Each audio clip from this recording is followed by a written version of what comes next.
All right, welcome to Gen TV Plus.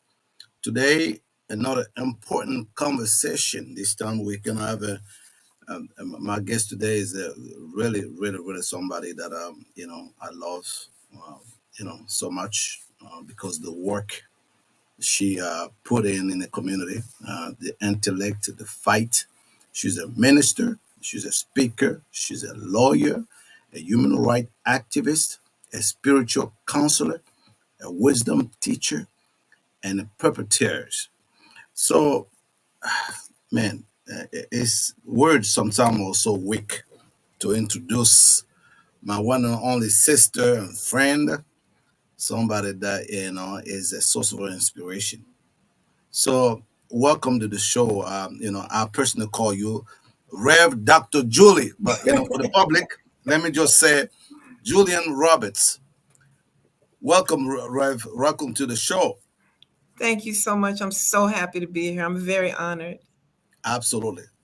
So let's just get into it. I don't know before I get excited. When I see you, I get excited. I just want to talk about the issues. Anything before I dive into this conversation? Anything you want to say to start? Yeah, I would like to start with a vision and a dream. There was a time in history when there were no artificially created national boundaries in Africa, where we would not consider someone to be Congolese or Ghanaian or Igbo or Yoruba, where we would look at someone and understand that they may come from a different part of the world, but they are still my brother or sister. And when we existed together in that time, we were able to create products and trade and have relationships that were beneficial to both parties. But when Western economic systems began to invade Africa, they took control and usurped the control over diamonds, cobalt, coltan, iron, diamonds, gold, and other commodities that are used to run the industrialized world. Well, what would happen if African descended people, wherever they're from, the Caribbean, United States, Papua New Guinea, anywhere, would get together and organize to take control of our natural resources and sell them for fair value on the open market? What would happen when we stopped the Chinese from deforesting the area beneath the Atlas Mountains and before you get to Ghana? I was in Benin, West Africa in 2019, and I'm looking down after we left Morocco and expecting to see this lush forest, but all I saw was dry riverbeds and brown soil. And I was very alarmed by that. And when I asked someone about it, they said, oh, that's just the Chinese. They take the timber, but who do they pay? They've taken our commodities and they've made this miracle of high rises and lavish lifestyle for their people. But what happens to our people? And when do we decide that enough is enough? I'm not advocating for controversy or violence of any kind, because as the original people, our original spirituality always keeps us close. Whether you practice Akan or Orisha or Vodun, we have the ability to open our hearts, the collective heart of the African community, and bring ourselves to a level of economic, social, and cultural parity. And we can stop the exploitation that hurts our people. Absolutely. What a wonderful introduction for this conversation, an important conversation, because you're just giving us a background and a solid background to lay out what is coming next. And today we're here to talk about the Moses Macedonian African cemetery on the River Road here in Montgomery County, and there's nobody better that my friend Rev Dr. Julie to really tell us what is really happening, what is going on, and why is that she is going back first to lay out to level the playing field so people can be on the same level of understanding that this fight is not for the people of Montgomery only. It's not just for the people from Alabama or somewhere, in DC. This is a global fight that took place long time ago and continue to happen today. So tell us a little bit. When we say the Moses Macedonian African Cemetery on the River Road, why is this such an issue? Can you tell us a little bit what's going on here? Absolutely. When African people first came to the United States, we were forced to work without compensation. And that level of exploitation has had many, many consequences that continue to the present time. The original African inhabitants of this region came from Gambia, Senegal, and other areas of the western coast of Africa. And on some of the slave ships that landed in Annapolis, Maryland, some of the enslaved wound up going northward to New Jersey, New York, Pennsylvania. Others wound up in Delaware, Maryland, Virginia. And for those people who were disembarked in Annapolis, Maryland, some of them wound up in Montgomery County, Maryland, where they were forced to plant and harvest tobacco, corn, and other crops. Eventually, tobacco was not as profitable because it drains the soil of nutrients. Mm-hmm. And so, one of the most horrible events that took place in Montgomery County was that after 1807, when the transatlantic slave trade was ended, Maryland became a prime producer of slaves. And so the area around River Road in Montgomery County became a breeding plantation. Mm. There were several of them. So when you say breathing, can you break down a little bit because words really mean something. What's going on there. What's the scenario? Give us a little. Go a little bit deep into that concept. Sure. We hate to talk about the depravity Mm, and the acts of obscene violence, especially when that violence is perpetrated on children. mm, But there was a level of sexual violence that was inflicted on children in Montgomery County. Because Maryland became one of the prime breeding plantation states, young girls as little as 5 years old were raped, and the idea being that the menstrual cycle could be induced, even though it was before their time, and that they would produce children. A lot of little girls did not survive this process, either in the rape or in trying to carry and birth children. And when they died, they were thrown into the land that eventually became Moses Macedonia Cemetery. And King Tofa the 10th or the ninth, I think, came from Benin to talk to people at Moses Macedonia Cemetery. They did a um, spiritual ritual. And quite frankly, You could feel the energy of the people who were living and observing the ritual and participating, but also the people who were departed. So the mass grave eventually became a regular cemetery for the Black community in the River Road area.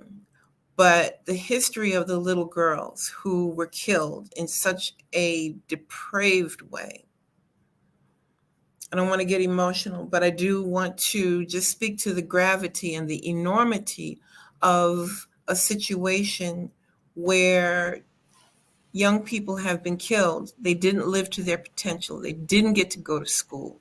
They didn't get to have children within their marriages or relationships. They were killed at a time when they were so young that we have to wonder, what would they have become? They would have become teachers, doctors, lawyers, people who lived long enough to make their mark on the world. But instead, their whole lives were stolen from them. And that is a reality that we have to face, that we live in a country where such things could happen and where people could even dig up the bones 100, 200 years after the fact and throw them away. How do we abide by that? How do we live with it? The enormity of that violence still reverberates.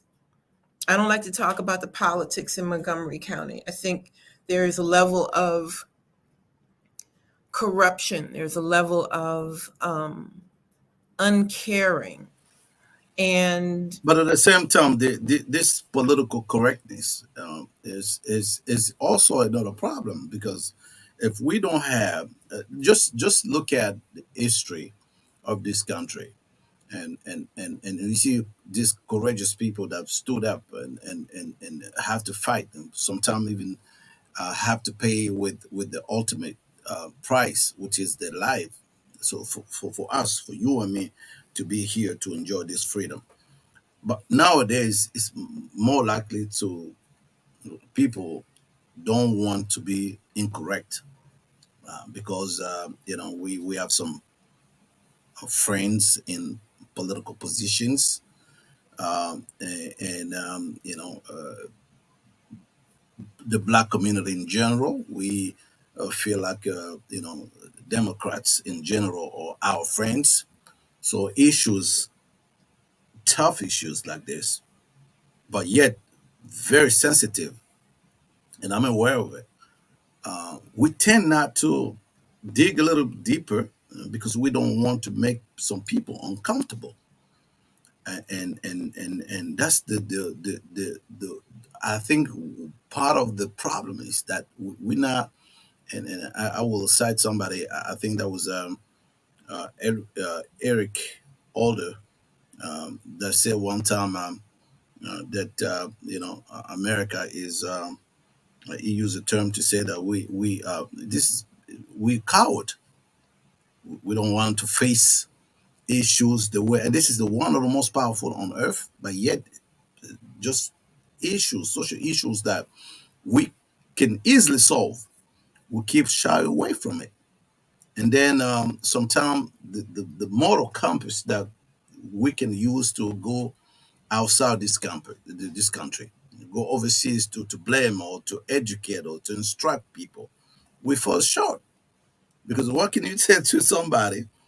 We went to Iraq, for example, and say, Saddam is mistreating his own people. That was, President George Bush. But we look at him as what are you talking about? America don't treat his own people, the right way. I mean, black people still struggling, still fight, and here is one of the reasons. And I just think we're gonna have to find a way to speak truth to power, but also to be able to be uncomfortable to address this issue, even though the people that we want to address this issue are our friends, or family members that occupy some of this position, political position. Because if you don't do that, then we are just saying to ourselves, we have accepted the stand not only on the past but on the future of ourselves and our the younger generations to yet to come. So I'm so sorry. You and me, we've been through this issue for years, including Dr. Butler, who introduced me to this issue. I went to River Road to protest, at the church. You see that historical church of there. So I pretty much know what's going on, and I'm just it's uncomfortable because I know, for normal people, we will probably say, okay, you know what? Maybe a way to apologize or even to fix the wrong of the past. Let us do something toward this situation. Sure. But instead, what we see is just people ignoring the pain that we feel. I think you make a wonderful point that the pain leads to some complacency, and we have not created mechanisms within our community to address the healing. We do the church and we try the entertainment industries, the sports and the music to keep our minds off of the residuals of the violence and the exploitation that we suffered. But I want to bring a point. In spite of our tremendous progress, we have been faced with government initiatives and some private sector initiatives that were intended to and have suppressed upward mobility in the Black community. And I want to name them because when we put it together, we understand that they never stopped fighting us. Just because we have been freed from slavery since 1865, and just because we have been allowed a certain level of freedom in the marketplace, they are still fighting us. So when they indicted 15 or 20 different congressmen, Floyd Flake, Bill Gray, Harold Ford, they went after Ron Dellums. They didn't directly attack the gentleman from Detroit, Michigan, John Conyers. But the Reagan administration set the tone where Black elected officials were not safe to do the work that they're elected to do, which is to bring lucrative projects back to their districts. When you're fighting your own personal battle to stay out of jail, you can't be a representative to your people. So that was one. The school to prison But, pipeline mhm, has had a disastrous effect on our community. In the state of Maryland, for instance, Maryland is second only to Mississippi in the number of Black teenagers who are incarcerated. So that means you don't get to go to college. You can't help your mom buy a house. You can't get married. You can't have families. It has had a disastrous effect in slashing our ability to participate equally in the economy. Another one is financial sector redlining, where banks and financial institutions will not give fair loans to homeowners in the Black community. And so your home deteriorates, the community loses its economic value, and you can't leverage your property to accumulate wealth. I want to add one, the Moynihan Report, and this actually was written by Daniel Patrick Moynihan back in the early 60s, but it studied Black buying patterns. And when Richard Nixon eventually read this report and developed domestic policy around it, what they came up with is that, well, you can't get benefits if you have a man in the home. mm, And so daddy has to go. Daddy is not there. and he may be outside living somewhere else, but the children's opportunities in education, their psychological health is demolished Yeah. because they now understand that the state is the head of their household. Mm. That has had another disastrous effect on the Black community.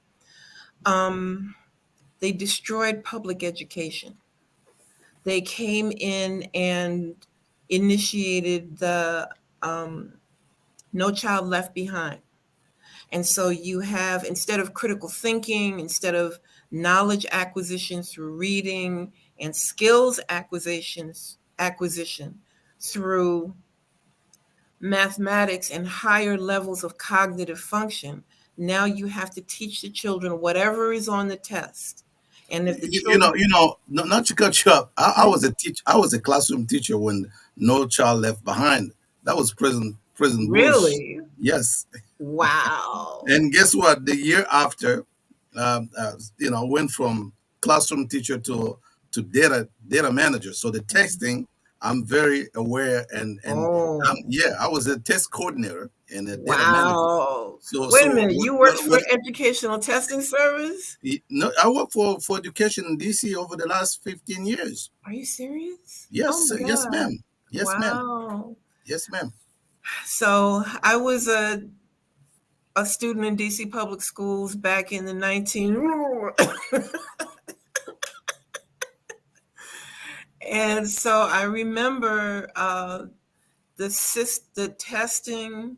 There was one year in the fifth grade where either I had, read enough to perform well on the test or whatever it was, but testing only gives you a slice of the It's a child. snapshot, Exactly.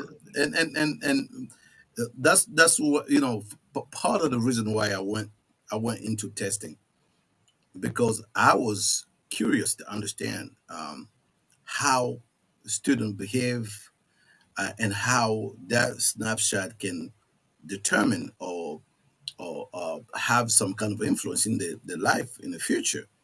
Now, if the population we were serving in DC was pretty much the underprivileged, the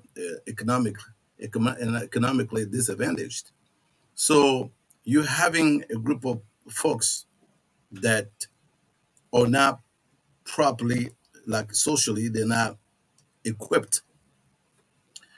And when you look at the test, it looks like the test itself is not organized, prepared, or designed to put them in condition to understand or to perform at the highest level. Right. So it's been quite a journey, and even though in my last years in the school system, I work inside the prison, the DC Youth Services Center in DC. So I was there as a data manager as well. But I can tell you, it's the same problem across the board, and I've seen those issues both as a classroom teacher and also as a data manager and assessment coordinator. So whatever you're saying about testing and no child left behind, I'm telling you, you are preaching to the choir. I pretty much understand exactly what you're talking about, and this is a great moment for you as we dig a little bit deeper into the situation. Because in Yes. order for you to understand the future, you have to understand history, the past, Yes. and that's very important. Go ahead, Rev. A um a, a connected issue to the No Child Left Behind. A lot of it stems from the freeze in university enrollments after the Bakke Supreme Court decision.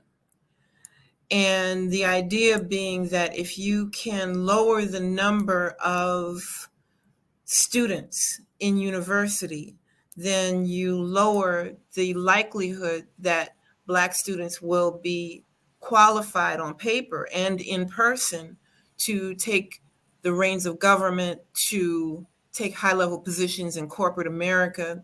My mom was a PhD in education from the Mhm. University of Massachusetts, and one of their constant conversations was to increase knowledge and skills acquisition so that they could perform well on standardized tests. And there was, a deep awareness that if you have legions of well educated young Black students, then that erases the economic inequality in one or two generations. And so those children who are coming out of even underprivileged areas Mhm. will have the cognitive ability and the qualifications. And my mom was a genius. A lot of her kids got perfect scores on the ACT and the SAT. And so I think that the system really mutated to account for our progress. We would have owned the means of production in the late 1970s, early 80s, if it hadn't been for these things that I've talked about. But then they went further. The school to prison pipeline also involved assessing children's viability to become educated. And for those children who scored below a certain level on standardized tests, they went to prison. They created situations where prison was an option. But let's face it, if it hadn't been for the crack and gun wars and the import of competing pools of labor from South and Central America, we would have wildly successful generations of young people who would be free to be artists, musicians, and not just rap and hip hop musicians, but But do you know in DC, not to cut you off, Dr. Reverend, I've seen kids 13 years old, 13 years old in that juvenile uh, service center in DC, and my son was 13 last year, and I'm like, I know my son. This is somebody you got to work him up in the morning in order for him to go to school. I work him up almost every morning, and I was just every time I see this kid, what are you doing here? What who sent you here? Who I mean, in your right mind will send a 13 years old kid in jail, especially when it's not that you have committed a crime that involves some taking somebody's lives, for example. If that petty crimes in the neighborhood. yeah, And guess what? This kid come, I will go and mentor him. And guess what? He stepped out. When he stepped out, the next 2 weeks is back because the system is it's designed exactly mhm, for him to go back and come back right. that quick because probation is there for him. The minutes does and you know about the three strikes. That's Once you, it's I mean this is a we might talk about the Moses cemetery right here, but the history how the system has been set up, it goes deeper. yes, And, it does. and we should never, ever, ever take this issue lightly, Dr. Rev. Um, you I know, s- agree. yeah, so that's the reason why I want to make sure that from time to time you gotta have to come back here to educate us on these issues because I'm telling you this is our future. If we don't take it seriously, then we will. You know, That's it's true. gonna be taking another generation of folks that just struggling. We have to do. Everybody have to take part of this. Um, Listen, Doc, I'm gonna take a quick break. We'll come back. You probably finish your thought, and then also I want you to come back to the cemetery Yes, situation to kind of tell us the importance. Why are you deep into this? Why is it so important for other communities? What is it you here in the United States or abroad? Why is that African people have to start connected to this issue to understand why our situation is as such. So we'll do that when we come back. And okay. if you're joining us now, we are with Dr. Reverend Julie, my friend, and the conversation will continue after this break. Look, leading can be tough, and leading without support, limited resources, an inexperienced team, all while managing work-life balance is even tougher. This is an exclusive opportunity for you to take full advantage of my years of leadership experience and glean from my mentors and all the work that I've done, the learning, the trials, the error, and the growth. You're joining an ecosystem of believers, leaders, thinkers, and doers who are here to support your dreams, celebrate your wins, and encourage your success.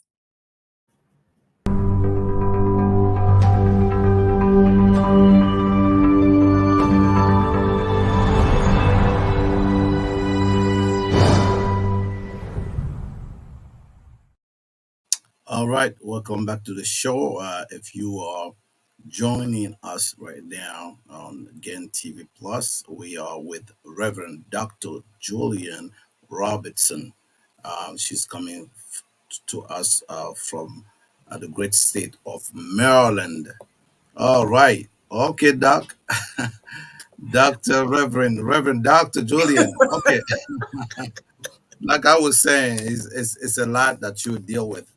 And please do not leave this show tonight without, talking about one of the great books that you mentioned, offline, the Lost Testament. That is we have a chance to have you tonight. You have to talk about it and the importance of us, all getting into this fight all together. So Yeah, I'm going to put this up to the camera, there we go. There we go. and I want people to find this author because I'll show you a picture of her.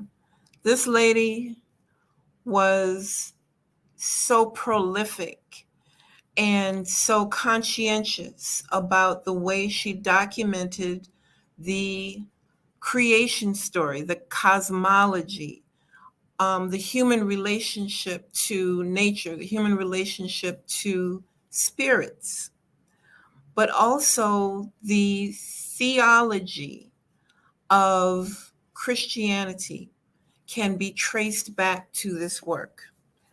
We think of Jesus, Yeshua, as someone who was born in Palestine and who had a ministry until he was placed on a cross at the age of 33. But Dr. Achelonu tells us that the Orishas, the spirits, the kings, the queens are part of Western theology as well.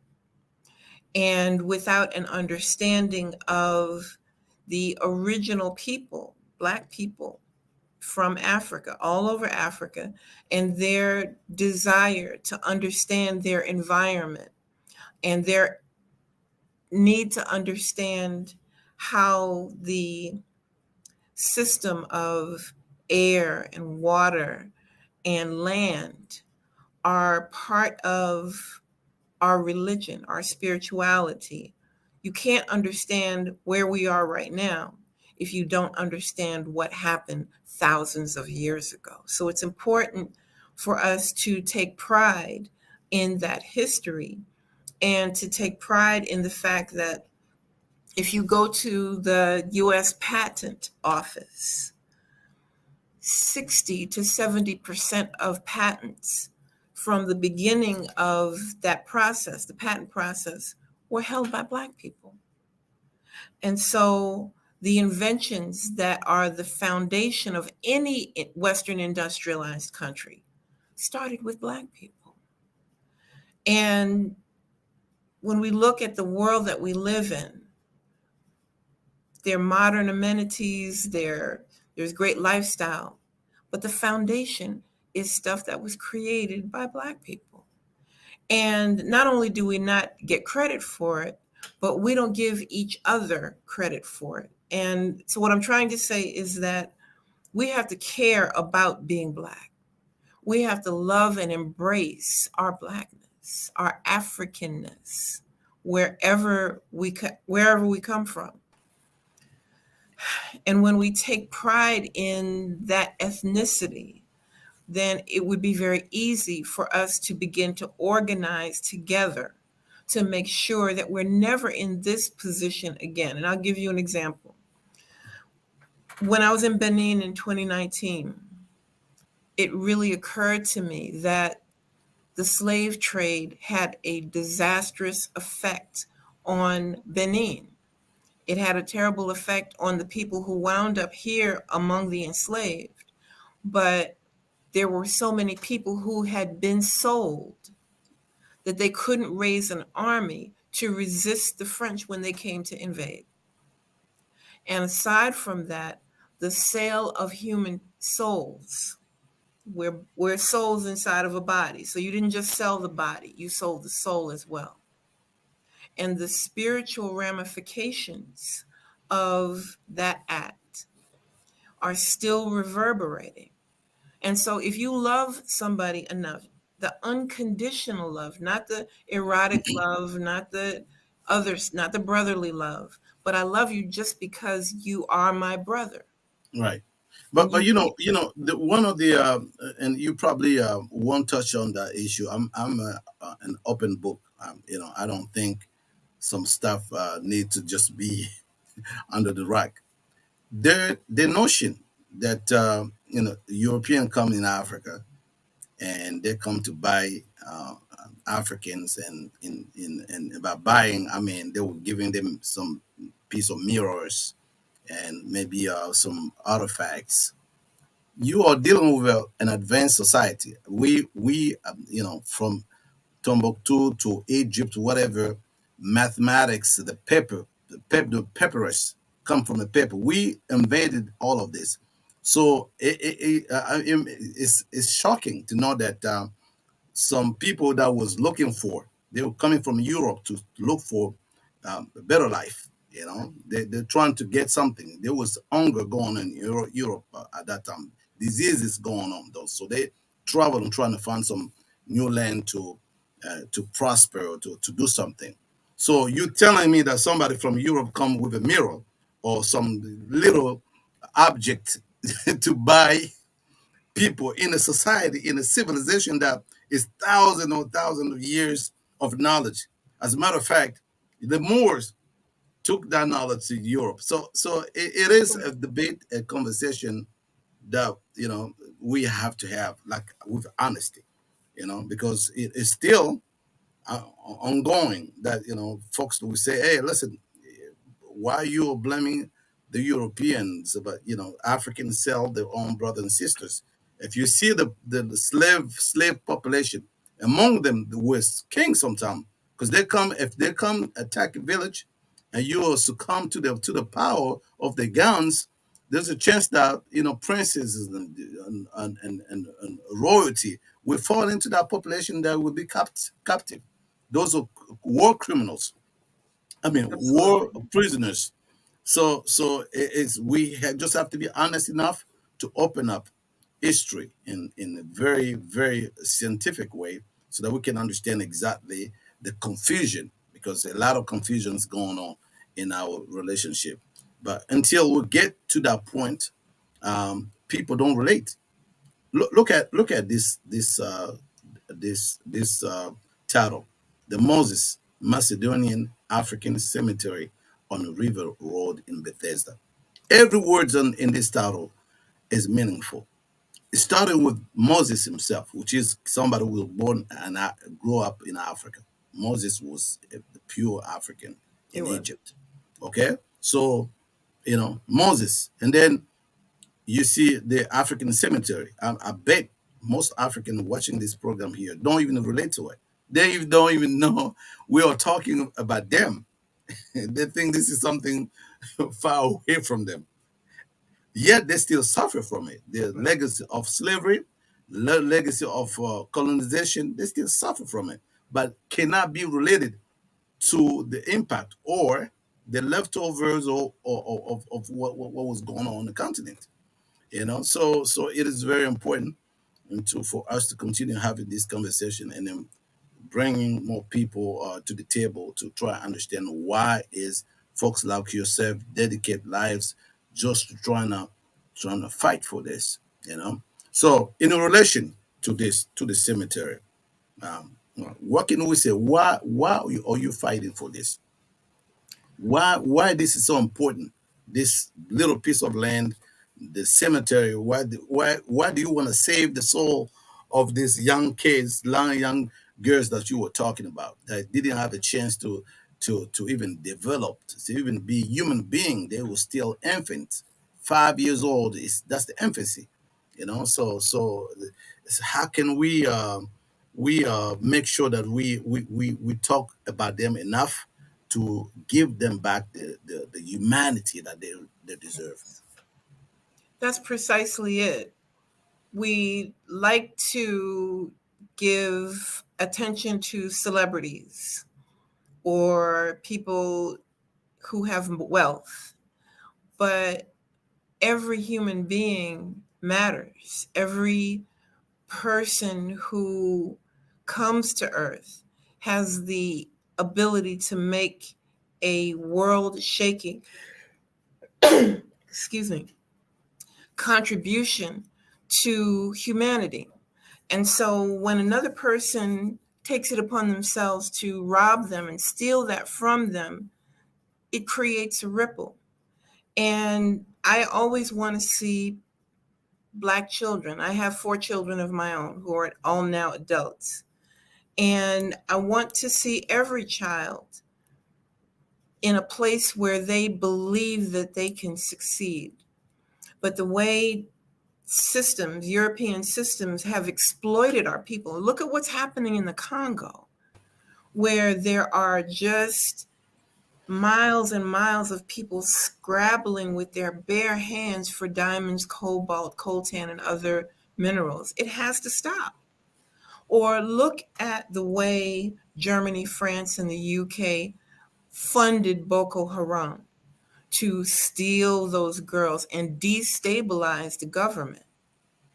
Yes, we are sometimes complicit, but most of the time it's because we have a sense of pride and dignity that keeps us from wanting to really get our hands dirty. But, I'm just a little old lady from Washington, D.C. You're And not that little. so, not anymore. And You're not that so, little, Reverend. You're important to us. thank you. Thank you. I'm going to give a shout out to my grandfather. My father's father was named Julius Robertson. Okay. And he was born into a sharecropper family in Georgia, but eventually came here to DC, went to Howard Law School, and had several Supreme Court cases, one of which was cited by Robert Kennedy when he desegregated public transportation. And I've tried my whole life to live up to what he left behind, his legacy. Wow. And so, that's why I appreciate you having me so that I can talk Yeah. about this. And I'm glad you talk about him because I went to Howard myself. Did So you? Yeah, yes, I did. that's awesome. So listen, you have 2 more minutes. 2 minutes? What? Just to try to wrap it up. A lot. It's a lot. I promise you. I'm gonna let you the time to if any subject that we didn't touch, because I just don't want to waste your time asking you a question that not relevant to the conversation we're having. I think the exercise that we're doing right now is trying to bring people to the consciousness of Yes. understanding that there is an ongoing issue that they're not aware of. The Moses Macedonian African Cemetery is something that most of us have to be aware of, even if they don't do anything about it. But be aware that there was young children up to 5 years old that was forced into a situation where they have to be adults and to even treat them like I don't know the word. Sometimes you get to that the emotion come and then you don't even know what to say. But basically, this kid they die in that condition, and there was a mass grave or whatever place where they were buried, and then later on that place become the African cemetery. Yes. Nowadays, people, although they're aware of that situation, that spot, that piece of land, but developers, people with money, just want to take that area and develop, whatever the city or whatever stuff is, without giving proper respect to the remaining of this African. Let me say it, African people, African children, African people in that particular place. So even if you want to do that by force, but it has to be proper conversation with community. Yes. The elders in our community, the people that understand better these issues, cannot just be because you have money that then therefore you have to do whatever you want to do. Right. And that's disrespectful. It's already terrible history. And then if you do that, it's very disrespectful. So what we do is that we call on our leaders, to lead instead of just shy away from their responsibility. They have to lead on this issue, that to make sure that they are in those positions because we put them there. Right. And when we have issues, we expect them to step up and try to solve this issue. I'm gonna let you talk. I run my mouth a lot. No, it's okay. I'll let you talk. So I am so happy to have been here today, and I want to encourage people to go to Bethesda African Cemetery Coalition's website, give a donation, write a letter, get involved, and bring people to this movement. It's not just happening here in Maryland, it's happening in California, Washington State, Florida. Florida is outrageous, Texas. And it's happening because they want to erase our history. They want to pretend that we did not build this country for its prosperity and for the empire that it has turned into. This issue is related to reparations. It's related to making sure that future generations understand that we lived, we contributed, we built, we had pride, and we accomplished great things here in the United States. And we're not going to let anybody erase our history. So that would be my statement, that we can do better and that we're obligated to make sure that people remember that there was a thriving Black community on River Road in Montgomery County. Yeah, absolutely. Listen, Reverend Dr. Julianne Robertson, and it's always a pleasure. You remember last time when I promised that I'm gonna bring you on the show, and that brother, can you remind me his name again? Yes. Yeah, Baba Mosi Matsamela. there He we is the go. president of Division 330 of the UNIA, and he is a genius in his own right. And I think that he would be wonderful on the show. Absolutely. Listen, I also know he's been a former owner and manager of Iraq Wak book and Yes. music. Yep. And so this is somebody who actually studied in Queens College City University of New York. Brother Baba Mosi, if you're listening, if you're watching right now, just this is just an open invitation to the show. You got to come and join forces with us, so that we can continue to do the work in our community to push this issue forward. Yes. It is important to have folks that understand, have a sense of history, because without that, we are just moving forward in life blindfolded. And Yeah. so we want to understand where we come from, and so that we can have a better understanding where we are going. Reverend Dr. Julian Robertson, it's always a pleasure. I look forward for another. You got to come back then. I will, You for need to sure. come back to the show. This is our house. You Yeah. come back to us and bring us some more information so that we can continue to speak about this. If there's any march going on about this, any public, like you guys did. I came to. We have that video already available on YouTube. That day that was Algeria. Can you speak a little bit quickly on that? The that stand that you have at the Jerry ice cream place. Yes, Ben and Jerry's has affiliated with Bethesda African Cemetery Coalition, and they always show up at our rallies and our protests, and they give away free ice cream, Mm-hmm, free hot chocolate, and they have been so kind. They mm-hmm. believe in this movement, and they're helping us one event at a time to raise consciousness and raise awareness of what's going on in Bethesda. Absolutely. So the final shout out is to my friend Paul Pomfrey. Wow. Paul, if you're watching, you too. It's been a while. Come back on the show. We need you here. Yes, People need to hear from you. And he's one of the foot soldier in our community. I yes, have he to is. I have to give him a shout out. All right, my sister. Listen, it was a great conversation as Thank you. always.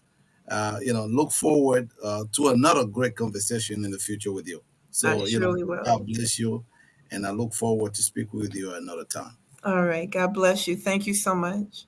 Absolutely. Bye now.